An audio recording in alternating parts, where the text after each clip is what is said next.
So good morning everyone, my name is Lalit Soni and I welcome you all in this live session by Drishti IAS. Okay. So as usual we will be discussing Indian Express newspaper.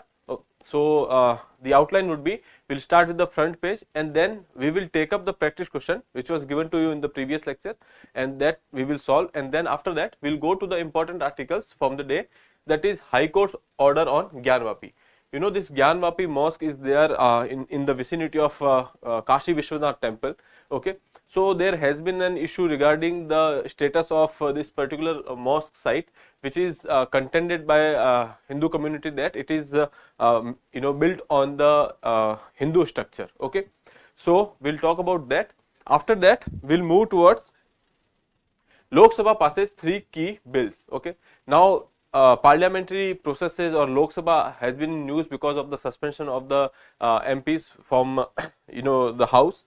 So after that, in the absence of all those MPs, this particular bill, there are 3 key bills which has been passed. Okay.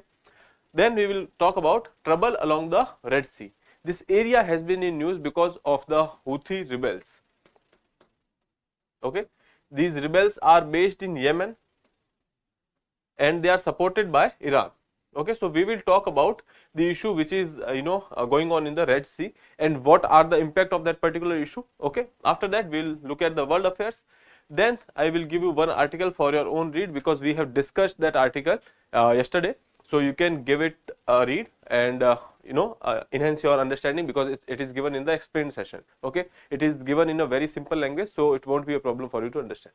Then we will look at the practice question for prelims and mains. Okay. So let's have a look at the front page. Opposition benches are almost empty, 49 more MPs suspended, total 141. So now total 141 MPs has been suspended. This is the highest record till now. Last time it happened was in 1989, which we have talked about in the Rajiv Gandhi regime. It happened. Okay. And now this has happened in 2023.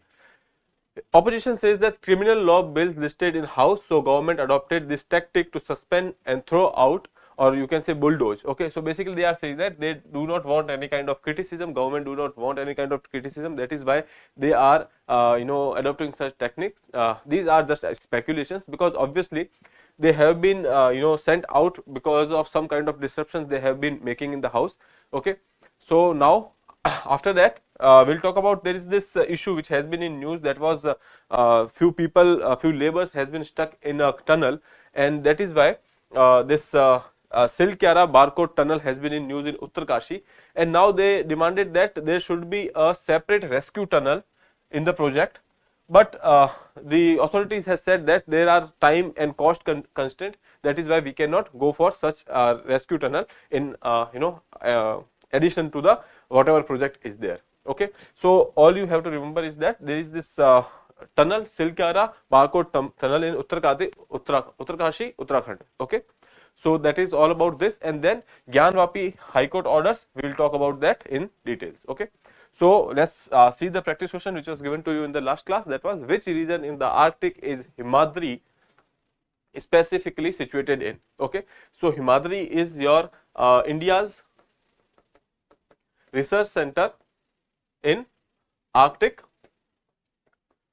So this is important for us because there are only few countries having research center over there, and India has it there. India is also an observer in the Arctic Council.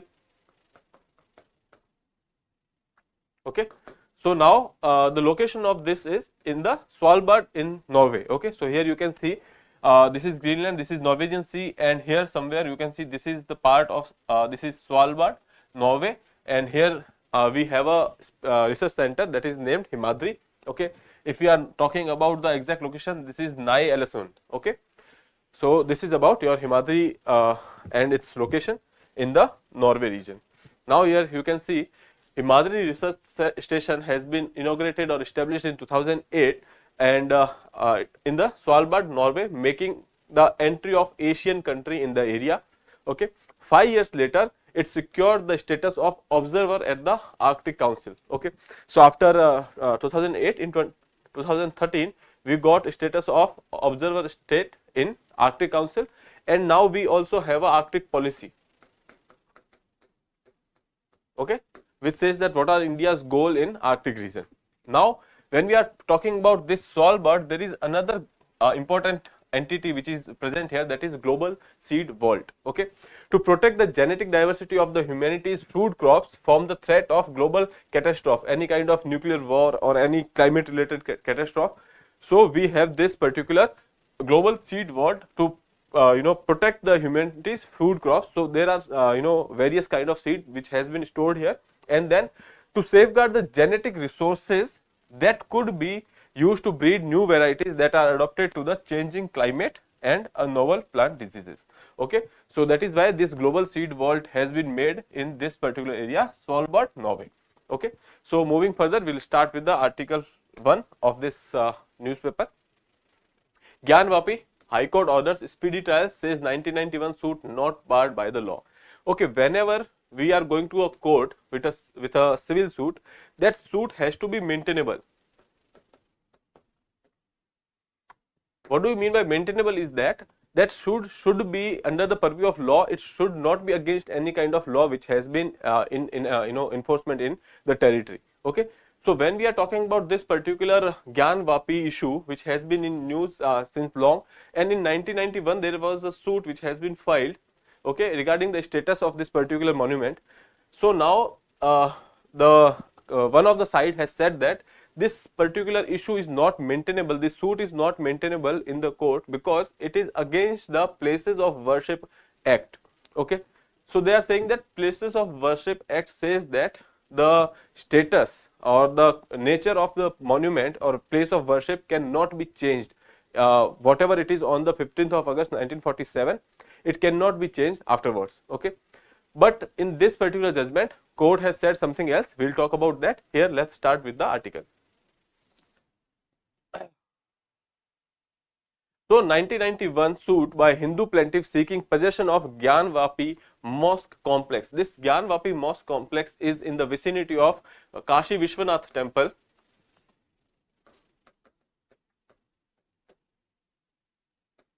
Okay, and they are saying that there is a boundary around this temple and the mosque. They are in the vicinity, and there is a boundary which belongs to some kind of Hindu structure.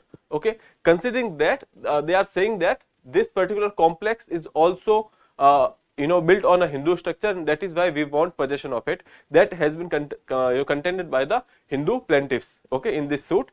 And on the other hand, the second party has said that according to the 1991 Act, that is Places of Worship Special Provision Act 1991, which says that you cannot change the nature of a place of worship, okay, which it is on the 15th of August 1947. Okay, so now there was this issue that since this suit is against this particular law, so it is not maintainable in the court. So okay, we will see what is the view of the court here. Before that, we will have a look at the this particular law.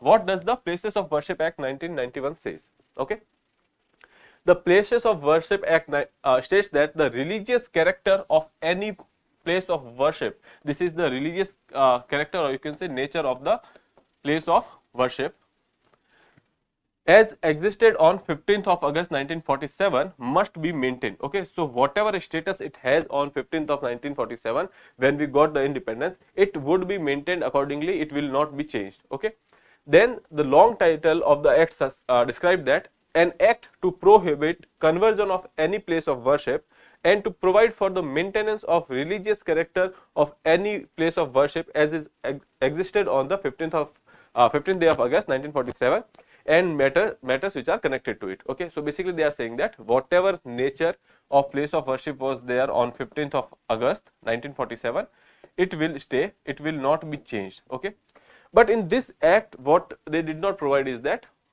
what is the status of various monuments. Okay, now at this particular day, who will decide what was the status of that monument? That will be decided by the court.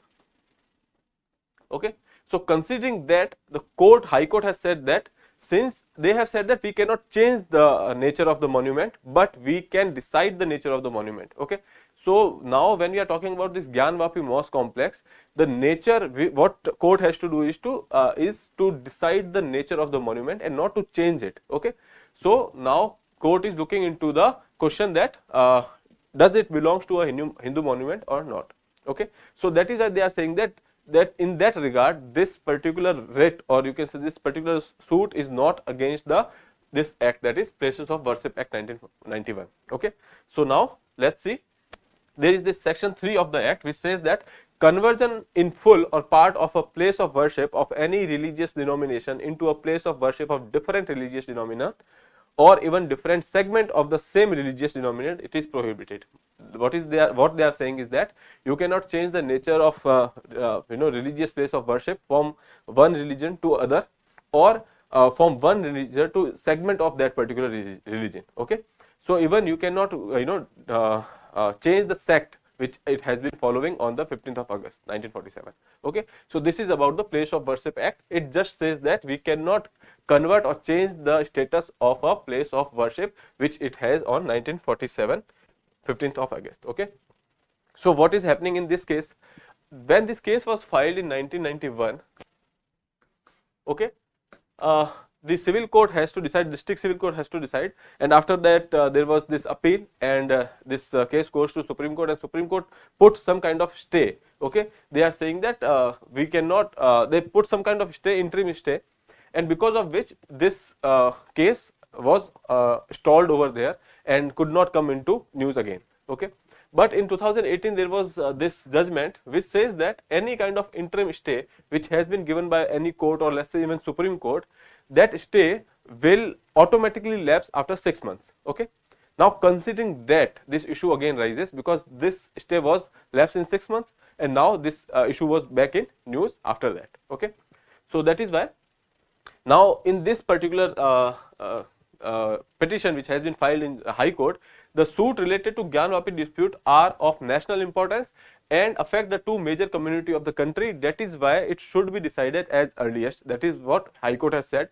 Second thing, what High Court has said, that it is not, the suit is maintainable because this is not against the law which is been said by the defendants. Okay, now the right to worship at Ma Shringar Gauri Sthal. So this is also one temple or a place in the complex over there on the outer wall of the Gyanvapi mosque complex. Okay, there was this case which was related to Rakhi Singh. It was filed by Rakhi Singh, and that this that was a question related to the worship in this particular temple.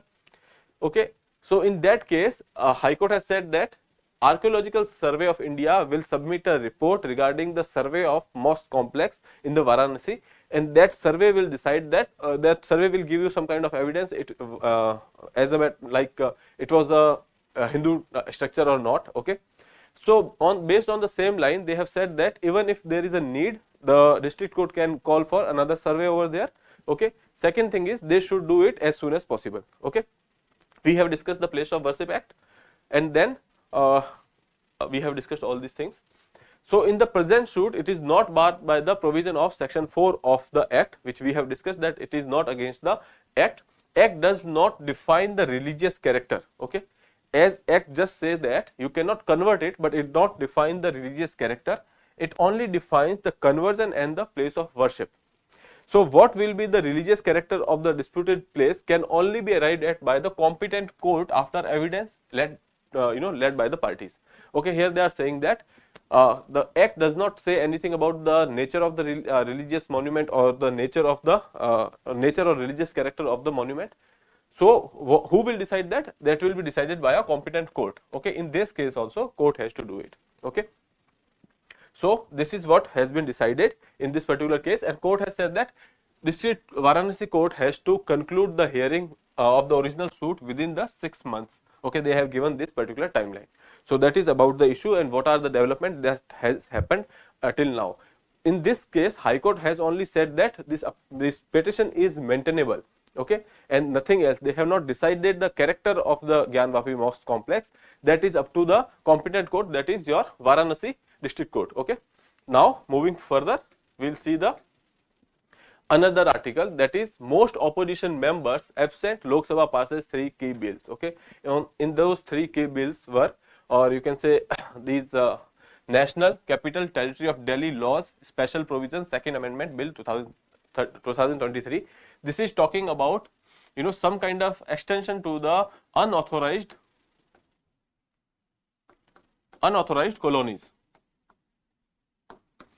or you can say unauthorized settlements in Delhi. They have given some kind of extension to them. Okay, they will not be demolished as of now. So we'll talk about that in the further slides. Other than that, there was this the provisional collection of the tax bill 2023. It is talking about collection of the new levies or the duties which has been imposed. Okay, to provisionally levy and collect the newly imposed or increased duty of the customs and excise for 75 days. Okay, so this is about this particular bill. And when we are talking about the Central Goods and Services Tax Second Amendment Bill, CGST Act, in that there are some kind of inconsistency when we are talking about CGST Act and then about the, you can say, Tribunals Act. Okay, so this inconsistency has been recognized by the CGI, and government has taken cognizance of that, and they have decided to make the changes in the act. Here, the introducing GST bill, Finance Minister Nirmala Sitharaman has said that discrepancies between CGST Act and tribunal reforms had been brought to the notice by the CGI, and hence amendment has to be brought. Okay, so what are the you can say discrepancies here? There are some discrepancies related to the age. Okay, the maximum age limit for the post of presidents and the members of the appellate tribunal has been different for both things. For CGST, it was 67 to 65 years, and in the Tribunal Act it is some 70 and 67.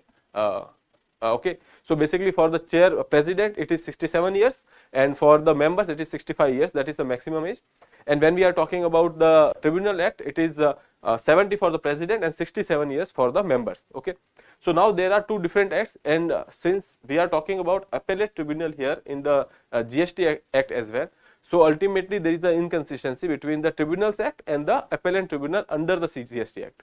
Okay, so that is why they have tried to change this particular one thing. Okay, other than that, CGST did not have provision related to the eligibility of any advocate with standing of 10 years of the practice at the let's say a court. Okay, so that person cannot be appointed as a judicial member in the GST Act. Okay, on the other hand, in the Tribunal Act it is there, so that is why that is the second inconsistency which they seek to change. Okay, so now these are the two inconsistencies which center will be changing with respect to this act, that is Central Goods and Services Second Amendment Bill. Okay, so these we have discussed. So there were three bills which has been passed in the absence of nearly 145 members in the opposition. Okay, now lower house debates three criminal law bills. Okay, we have talked about it in the previous lectures, so we will not go into details of it. Now the object of this particular reform is to just you can say strengthen the criminal justice system. Other than that, we are trying to decolonize the acts which has been placed, because these acts are very old and they have a colonial legacy attached to it. That is why we are trying to reform it into our you can say we are doing Indianization of these criminal laws in India. Okay, sorry. So we are doing reforms in the criminal laws in India. Okay, so let's move further. As I told you, there are three bills. One of them is related to illegal Delhi colonies. Okay, so what is about this act? I'll not go into details of it, just I'll give you the idea here. Okay, no punitive action as such demolitions or sealing can be taken against certain category of slum dwellers, hawkers and the unauthorized colony in Delhi for another 3 years. Okay, so earlier there was this order by the Supreme Court based on which the local authorities had gone for the sealing of that particular areas, fewer areas, and then that was an unpopular event, and because of which the then government under the Manmohan Singh, they have come up with this particular act, and they have extended the timeline for that by 1 year. Okay, since then every government is doing that. In NDA's regime they have started they have followed the same pattern, and they have extended the timeline by 3 years. Okay, in the previous UPA regimes also they have changes the extended the timeline by 3 years, and now recently also they have done the similar thing. Earlier it was by 2023, and now it has been changed to by 2026. When we are talking about this what is the timeline, or for what this timeline is, to remove these unauthorized settlements. Okay, and now the question is, where will you settle them? Because of some laws, let's say here you can say uh, in the statement of the object and the reason, the act says that the orderly arrangement have to be made for the relocation and rehabilitation of the resident of the slum, jhuggi jhopri clusters and unauthorized colonies, urban villages, farmhouses with construction beyond permissible limit according to 2011 Act. So there is this act which is providing that when you are removing these colonies, you have to made some provision for the resettlement of them. Okay, the NCT of Delhi recognition of the property rights of resident in unauthorized colony Act 2019. So there is this act in 2019 which give ownership rights to the resident of these unauthorized colonies. Okay, but now the problem is, when these rights were given in 2019, afterwards there was this COVID situation, etc. And other than that, when we are talking about people living here, okay, so there are nearly around 40 to 50 lakh people living here. So you can say that some 8 to 10 lakh families are living there. Okay, so making a provision for such amount of people will be a huge task. That is why it is taking so much of time, and they have extended the timeline to 2026. Okay, so that is about this particular thing. So here one element is there, whenever something like this is happening or some kind of relocation is happening. So one thing is there, that you have to provide for the resettlement or rehabilitation of the people. Okay, because this slums does not come on its own. This is the result of the failure of the state. Okay, when there is poverty, when there is unemployment, these reflects in the form of these slums. Okay, so when you are trying to remove these slums, there should be a provision of relocation. Okay, now moving further, India favors early peace, Modi after call from the Israeli PM. This is the second time Israeli PM is calling to our Prime Minister Modi, and he has briefed about the situation in the area. And in this particular phone call also, we have said that we are trying to have peace at earliest in the region. Okay. India for the first time voted in the favor of draft resolution in UNGA, immediate humanitarian ceasefire in Gaza and unconditional release of all the hostages. So this particular resolution has been forwarded by the Arab nations, and then we have voted in the favor of this resolution for the first time. So we have somehow, we can say that we have make a shift in our policy when we are talking about Israel or in this particular issue which has been going on, because earlier when in October there was another resolution which has been placed by the in front of UNGA, India abstained from the voting. Okay, so now we have gone for the voting. We have kind of saying that the situations are kind of challenging in nature. The challenge in this extraordinarily difficult time is to strike balance. So now there is a challenge that we have to strike balance between let's say taking positions. Okay, so that is why we have changed this position, and we have said that we are also in favor of immediate ceasefire over there and unconditional release of all the hostages. Okay. So here PM has tweeted that had a productive exchange of views with PM Netanyahu on ongoing Israel-Hamas conflict, including shared concern on the safety of maritime traffic. Here they have mentioned maritime traffic related to the Red Sea. Okay, we will talk about this in the further slide, that what is the issue which has been going on in the Red Sea because of the Houthi rebels over there. Okay, and as I told you, we have abstained on UNGA resolution in October 27, but now we have changed the position, and now PM is saying that we have to solve this issue by diplomacy and you can say dialogue, and not go for this war which is extending in the Middle East region. Okay.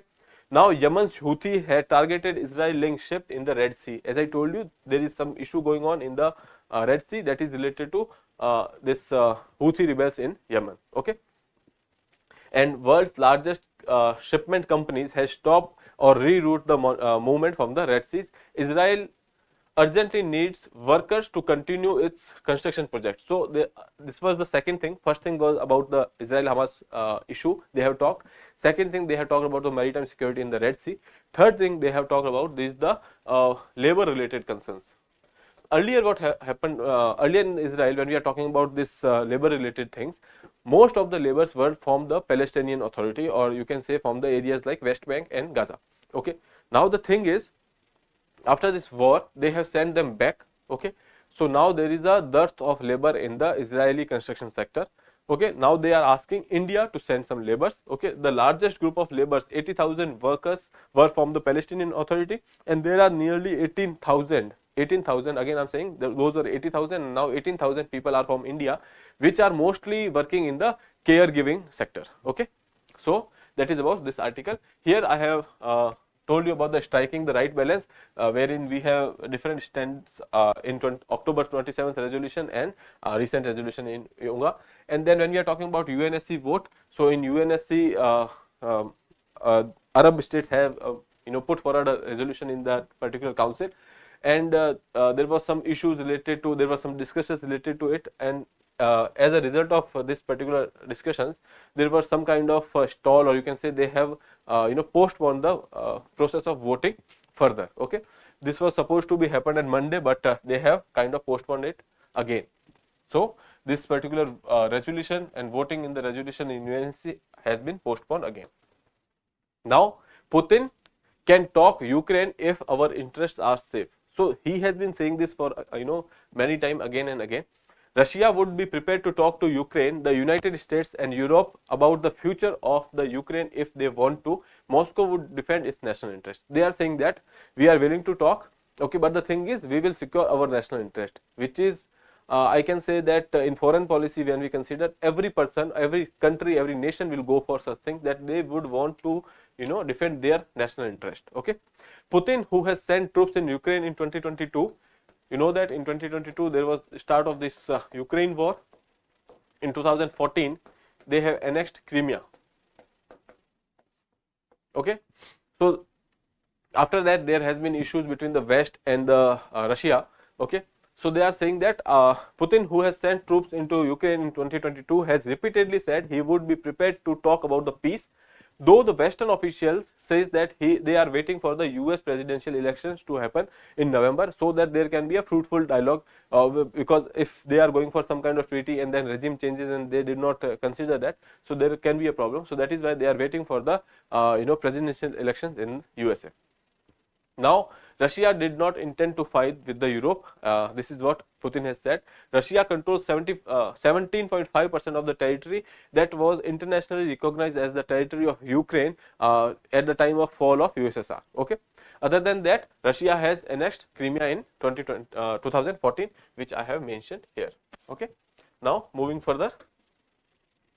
In the world affairs, as I told you, we will talk about the issue in the Red Sea. Okay. Here is the map. Here you can see this area here is the Red Sea. Okay, it is you can say one side there is this Sinai Peninsula, and one side this is the end of the Sinai Peninsula, and second time there is this Gulf of Aden.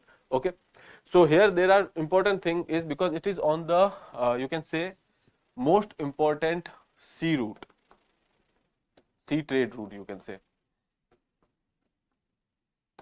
Most of the trade of Asia, or you can say South Asia, is been done by this route when we are talking about trade between East and West. Okay, so here this is the route from India, this Gulf of Aden, Bab al Mandab Strait's name is that, and then in the Red Sea, and then from here Suez Canal, they will enter the Mediterranean, and that is the contact point of Europe and this particular region. Okay, so now that is why this is important when we are talking about world trade. This route becomes important because nearly 15 to 20% of the trade has been done by this particular area. Okay, so now what is happening? This is Yemen here, and this area, the northwestern part of Yemen, it is controlled by the Houthi rebels. Okay, and these rebels are basically, you can say, supported by this country, that is Iran. Okay, so now these Houthis are considering going for some kind of trouble in the region, because they are saying that they are supporting the Hamas in the Israel. So this is the Gaza Strip area, this area is Gaza, and you know that there has been this issue of Hamas and Israel, and in that particular issue they are supporting Hamas, and they are saying that since Israel is doing this war-like situations and war efforts in the Gaza, we will reciprocate from this particular area in the Red Sea. So ultimately they are going for some kind of trouble in the Red Sea, which is important for the Western countries, and Israel is supported by the Western countries. Okay, so that is why this area has been in news. Okay, So what they are doing is they are kind of hijacking the ships which are going, the cargoes which are going from this area. They are attacking on the cargoes, they are using missiles, etc. Okay, they are using drones. All these things has been done in the Red Sea. As attack by the Houthis disrupt the shipping map, US leads Red Sea force. Okay, so USA has again and again called for a multinational task force in the region. So nearly now 10 countries has come up with the new task force, in which there is Italy, and then USA, the countries like nearby countries like Bahrain, etc. are part of this task force. Okay, world's largest shipping companies has started to reroute vessels away from the Red Sea, creating delays and extra costs. Obviously, if they have to reroute their shipment, okay, this is the shortest route also. Okay, so that is why it is important. If they have to go for any kind of rerouting, there will be extra logistical cost. Other than that, even insurance companies are charging more when they are saying that there is some kind of trouble in this particular route. That is why they are charging more. Okay, so which has led to the higher prices of oil and other important goods, because obviously when these goods are basically when you are talking about the oil consuming country, India and China are among the top oil consumers. So obviously this is the route from where the oil can go to India, and that is why the oil prices will increase because of the logistical cost as well as the insurance cost. Okay.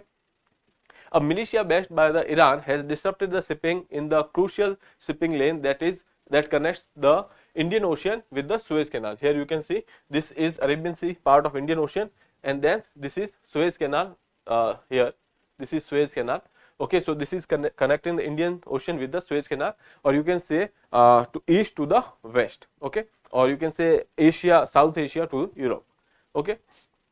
Now they are saying that 12% of the world trade passes through this particular route each year. Some data says 12%, some says 15%. That is not cause of concern for us, but just remember that there is around 12 to 15% of the world trade which is being which is happening in this particular route. The United States has promised to lead the group to help defend the area against the militia, the Houthis, who have targeted the commercial weapons with missiles and drones in the past few weeks. Okay, so they are now going for a US-led maritime security in this particular region. As a result of the attack, freight and insurance rate have already increased and the oil prices are going up. Okay, this UNSC vote I have taken already in the Israel-Hamas issues. So that is about this particular reason. Other than that, when we are talking about the trade routes here you can see from Mumbai, you can see this is the route Bab al Mandab, then Suez Canal, and to the Mediterranean. Okay, and through that you are entering the Europe. Now, if you are not using this route, the second route is through Cape of Good Hope. Okay, so now this route is longer than that particular route. This is nearly around you can say 19,800 kilometers, and this is somewhere 11,600 kilometers.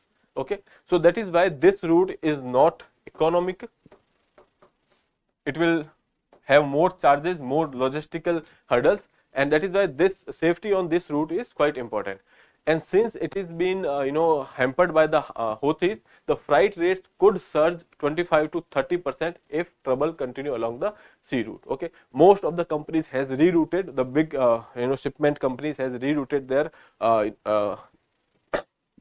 route from this particular area to using this Cape of Good Hope. Okay, everything here has been written same. Other than that, the thing is, India is heavily reliant on the Bab al Mandab Strait for its crude oil, LNG imports and trade with the West Asia, Africa, Europe, and any disruption to the shipping in this region would have significant impact on the Indian economy, which we have also discussed. Okay, and this has led to the increase in the energy cost, which may be detrimental for India, because we are trying to go for becoming a manufacturing hub. Other than that, inflation is going up, so that is why that can be a cause of concern for us. Increased energy cost, as India may have to use longer route around the Cape of Good Hope, and higher insurance premiums and the freight rates. Okay, we have discussed that, and all these things are coming up. Okay, when there is already some kind of, you can say, internal issues are going on, and oil prices are increasing. Okay, Other than that, when we are looking at the global economy, when we are looking at the China, you know that there are some slowdown are going on, okay, because of which demand is already less in the when we are talking about the global trade, okay. So at that particular time, if the prices of oil are increasing, because of which you can say that industrial cost will increase, and ultimately our exports will get hurt, okay, because of that price of our export will also increase.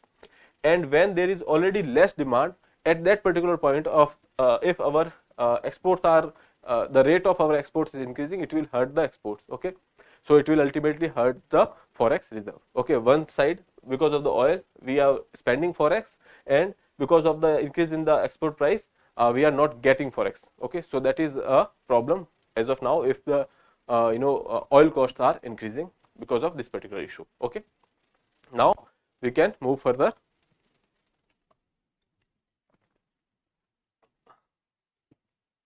Okay, so for your read, this is the telecom bill. We have talked about the few changes which government is making. Government is moving towards the administrative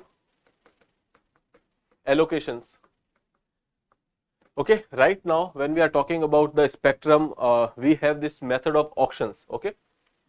This is for the terrestrial spectrums, and when we are talking about administrative allocations in this particular bill, they are talking about the satellite related spectrums, okay. So satellite related spectrums are controlled by an international body, so that is why we are going with the global norms which are in practice, okay. When we are talking about auctions, you know that there would be highest bidder will get it. Other than that, there can be a nexus, that is the problem here. And then when we are talking about the allocations, allocations are, you can say, giving the spectrum for a charge, in lieu of a charge to the government, okay. So in that case also there can be a issue, but the thing is anyway government will be getting a charge from this company or that company, okay. So that is why this allocation. So because of this allocation related procedures, the companies like that Elon Musk companies, or let's say Amazon, etc., which are building network internet network, that is the Kuiper belt, or you can say OneWeb, etc., they are also supporting this particular method, okay. So one thing, they are going for the allocation along with the auctions in the terrestrial spectrum, which is in place already, okay. Other than that, they have made some change in the definition, etc., we have discussed in the last lecture. So that is why I would suggest that you go through it and read this thing, because it has been given in the very simple language, so it will be quite important, or quite easy for you to understand, and it will help you to make notes about this telecom sector, okay. So here you can also look for the concerns which it can raise, and you can write a way forward, which let's say I might have discussed in the previous class. Otherwise you can have a idea about the way forward, how can we solve these concerns, okay. So that is about your own read. This is your homework. In this slide we have discussed what is spectrum, so you can give it a read, okay. This is about the same thing. And now practice question for your prelims from our today's session. Which of the following countries does not border the Red Sea, okay. Now such questions has been asked in the previous year questions as well for your UPSC exam, or even for your state PCS exams, okay. So such questions become important because Red Sea has been in news for a while now, okay. Other than that, questions can be asked on the Mediterranean Sea as well, because that has also been in news because of the migration routes, etc., okay. So which of the following countries does not border the Red Sea? Options are A, Egypt, B, Saudi Arabia, C, Somalia, and D, Jordan, okay. So you have to attempt this question and answer in the comment box. Practice question for your mains would be like, discuss the major changes introduced by the new telecom bill, okay. So that is from your own read, or we have discussed it in the yesterday's class. Consider the changing nature of the services, explain their significance and concerns they raise. So basically they are asking about considering the kind of change in the services, okay. And since we are replacing all the colonial acts, so how these services has been changed, and what is the significance of these changes which has been made by the government in the bill, and what are the concern, okay. Mostly, as I told you, that their concern will be related to the nexus, concern can be related to the definition of telecom services, which has been made open ended in the current bill, okay. So all those things you can mention, and in a paragraph ending you can provide for a way forward. So, that is about today's session. I will wrap up the session here. I will see you in the next episode. Till then, have a good day. Thank you.